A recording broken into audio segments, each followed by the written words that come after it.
Weather conditions this afternoon have been ideal, so everybody was enjoying some sunshine on the grid before we got ready for the start of the 1 hour championship race. And at that start, the Lamborghini, first of all, of Marcus Winkelhock got the initial getaway. But as ever, John, we saw an incident into the first couple of corners. Yes, it was into turn 2, but principally into turn 3. A contact was made, and you saw then Michael, it was actually Lucas Luhr, got spun around. And the penalty had to be served out by Thomas Enger. He was judged to be the guilty party. He saw a gap, he went for it, but he hadn't gone for it, somebody else would have done.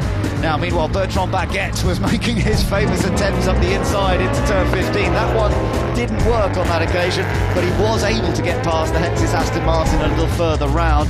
Meanwhile, the drivers got ready for pit stops. David Brabham prepared to take over from Jamie Campbell-Walter as Baguette managed to nick past the Corvette, which Engelberg was driving so effectively. This was a spin for Bas Leinders down at turn 3. Yeah, it's just got too wide, and of course the back end of the car, a little grip there, and around she went. Now, the pit stops proved to be very crucial as ever, because the Nissan team seemed to hold themselves up a little bit. There was an unsafe release called for Richard Westbrook, which earns him and Peter Dunbrek a drive-through penalty, and Jamie Campbell-Walter seemed a little upset that their car had lost time in the pits. The Lamborghinis, though, were very fast on their pit stops. The 37 car had managed to move up to second courtesy of its very quick stop. A drive-through penalty then for the 38 car meant that number 37 took over the lead, but Basseng was able to hold on to second. But they did struggle with a brake problem in the closing moments. The inside wheel, the right in particular, the unloaded wheel beginning to cause a lock-up and can turn the tyre out of balance. Well, that's it from Navarra. We'll be back with all the action from Paul Ricard in a couple of weeks. Thanks for joining us. See you again soon. Bye-bye.